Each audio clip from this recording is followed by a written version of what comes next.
अगर आज मैं पाकिस्तान के सिनेरियो के बारे में बात करूं तो आजकल पाकिस्तान के सिनेरियो पे बाकी तमाम मसले मसाइल पसे पुष्ट जा चुके हैं।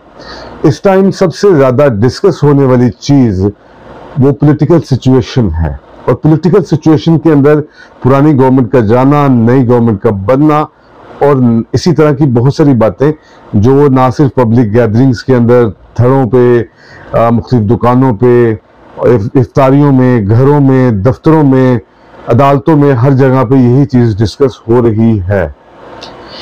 इस चीज़ के डिस्कस होने के साथ साथ जो सबसे ज़्यादा बंदा डिस्कस हो रहा है उसका नाम है इमरान खान। जी हाँ, इमरान खान हमारा former prime minister of Pakistan. ये वीडियो बेसिकली हमने ये बनाई थी कि हम ये देखें कि आखिर इमरान खान की ऐसी क्या मिस्टेक्स हैं, उसके फेलियर्स क्या रहे।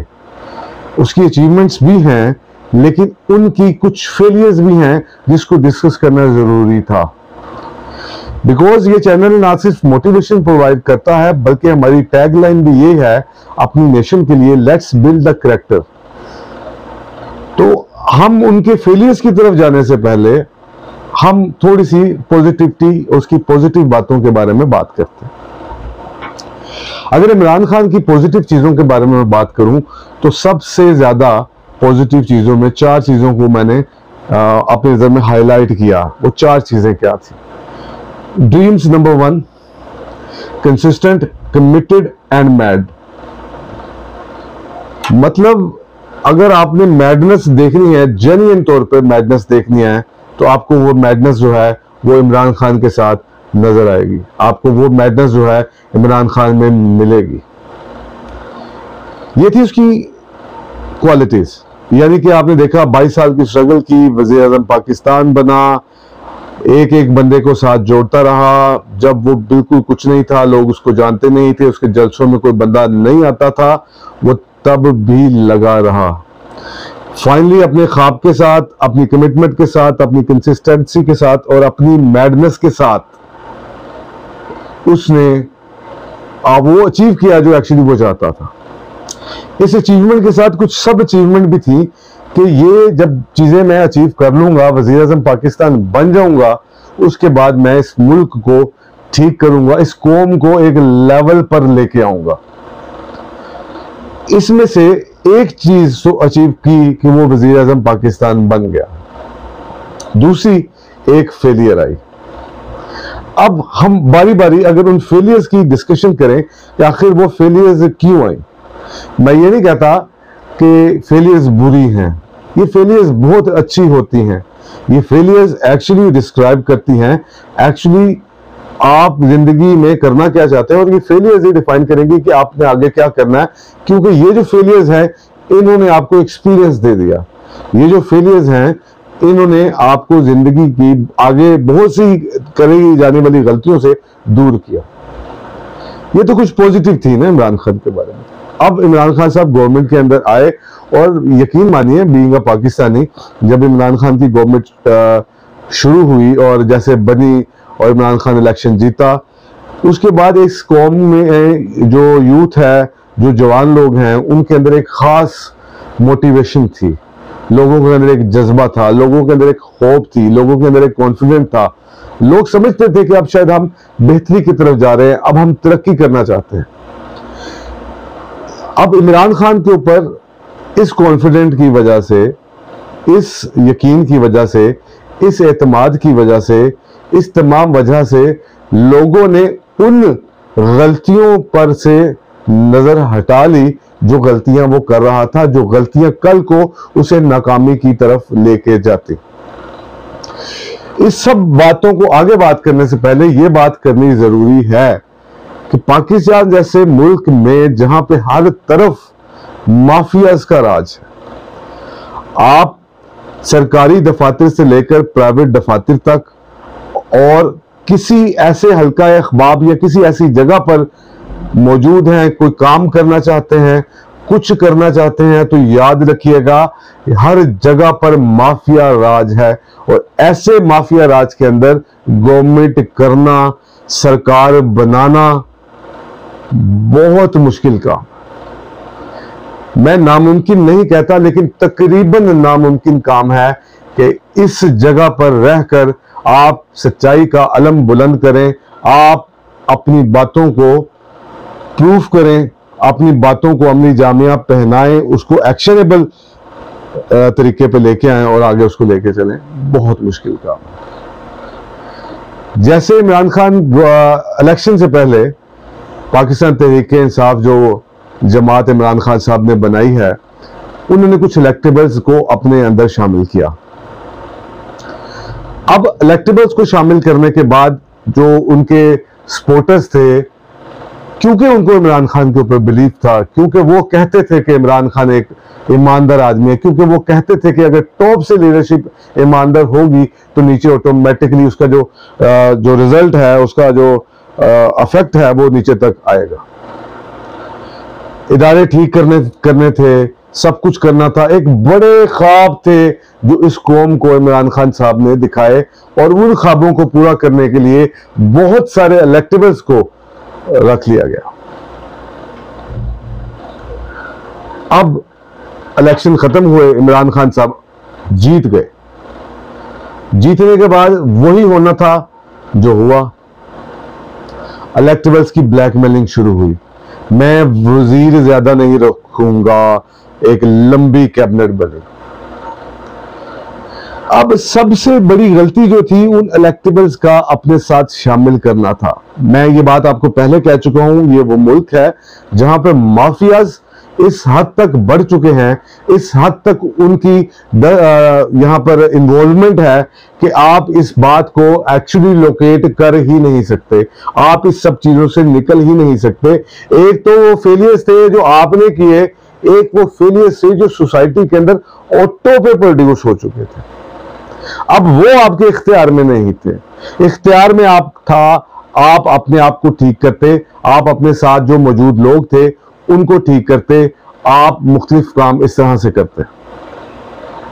लेकिन हुआ क्या, इससे 22 वर्ष पहली फेलियर की वजह उन इलेक्टेबल्स को अपने साथ शामिल करना था, जिससे एक लंबी कैबिनेट आपको बनानी पड़ गई।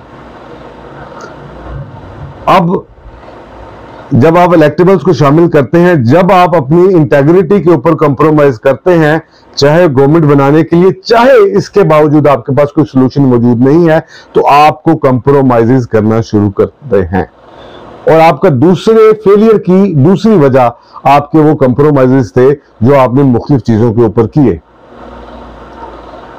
अब एक इलेक्टेबल्स की ब्लैकमेलिंग की वजह से किए गए कंप्रोमाइजेस, उन कंप्रोमाइजेस से बढ़ता हुआ हैजान,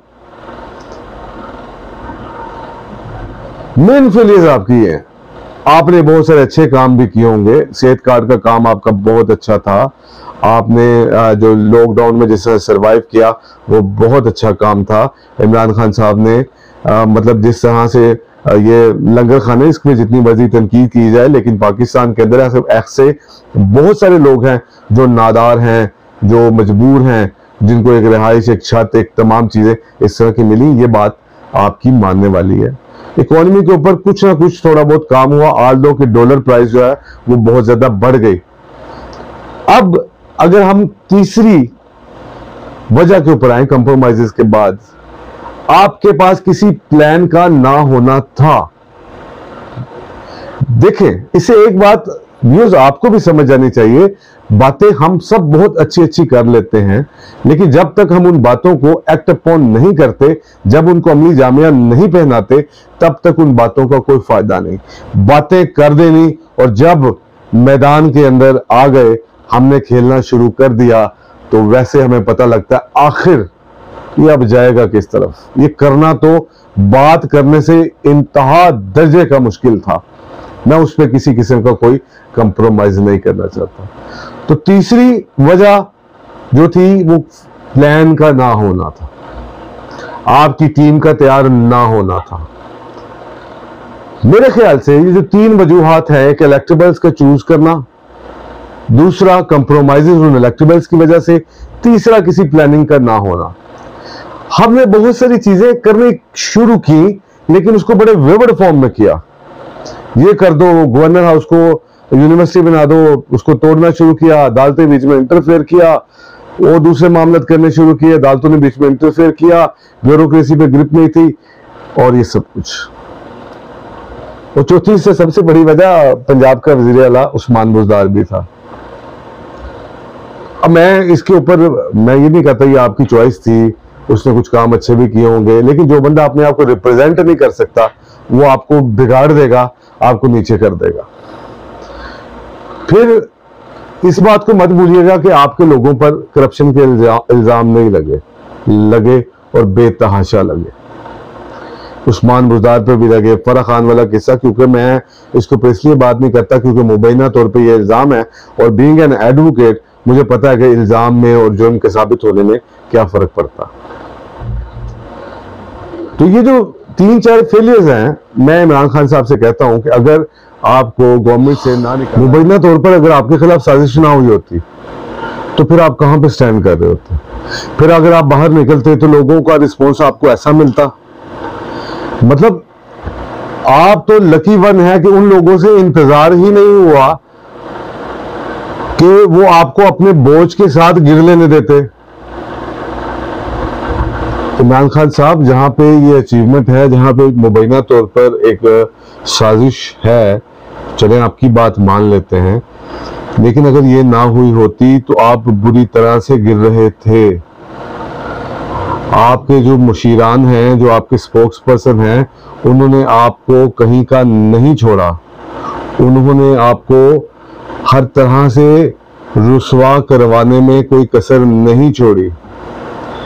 देखें, उंगलियां आप पे भी उठेंगी, उंगलियां हम सब उठाएंगे मिलके, हम आपको कहीं स्पेयर नहीं करेंगे, क्योंकि आपने हमें वो होप दी थी, आपने हमें वो सब कुछ कहा था, आपने ही कहा था। ऐसी बातें हमें कभी किसी ने नहीं कही, और ये मैं इस बात पे आपका शायद शुक्रिया भी अदा करता हूं कि चलो कम अज कम किसी ने ये बातें की तो सही, किसी ने ये बातें आकर बोली तो सही।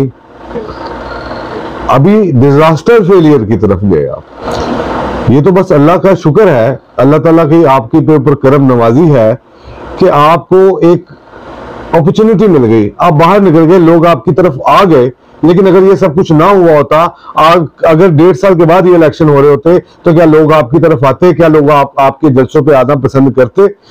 जिस तरह की आपकी गवर्नेंस थी, जिस तरह की आपकी सारी हुकूमत आपने की, जिस तरह के महंगाई के मसले थे, ऑल दो कि आपने अपने दौर के अंदर बहुत सारी चीजें फेस की, लॉकडाउन फेस किया, कोरोना के मामला थे, हर चीज बहुत बुरी थी, पैथेटिक थी, लेकिन इसके बावजूद भी आप कोई इदारा ठीक नहीं कर सके, आपने किसी इदारे को ठीक नहीं किया। ये आपकी एक और फेलियर थी।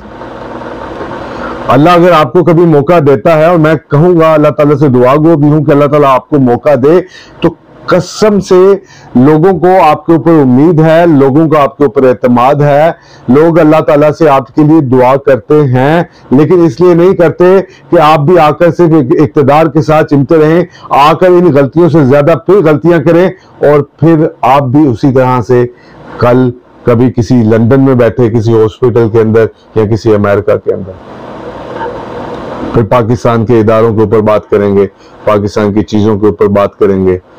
यहाँ पे हालात सही नहीं हैं, यहाँ पे लोगों की कैरेक्टर डेवलपमेंट उस तरह से नहीं हुई। यहाँ पर एक मसला नहीं, लाखों करोड़ों मसले मौजूद हैं। यहाँ पर माफिया। लेकिन इमरान खान साहब, क्या हम सारा कुछ इन माफियाज के ऊपर डाल देंगे? क्या हम कभी इस सिनेरियो से बाहर नहीं निकल सकेंगे? क्या हम ना उम्मीद हो जाए? क्या हम उस होप को छोड़ दें जो हमने और इस पूरी कौम ने आपके साथ डेवलप की थी? क्या आप भी उसी स्टेटस को का हिस्सा होना चाहते हैं? अगर होना चाहते हैं तो रहने दीजिए, ये ख्वाब भी मत दिखाइए। ये आपके लिए एक आई ओपनिंग है।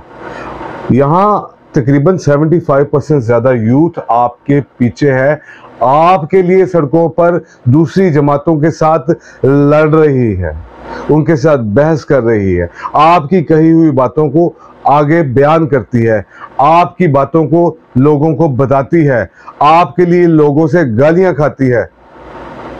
क्या उन लोगों के ख्वाब जो आपने दिखाए थे वो कभी पूरे नहीं? क्या वाकई रियासत मदीना का क्या मुश्किल है कि पाकिस्तान भी अजीम कौमों की तरह कोई कौम बन सकती है, ये इस मुल्क की लीडरशिप के ऊपर डिपेंड करता है। तो आपसे गुजारिश है, आइंदा इन गलतियों से कम अपने आप से दूर रखिएगा। याद रखिए इमरान खान साहब, जिंदगी में दोबारा चांस किसी किसी को मिलता है, हर किसी को नहीं मिलता।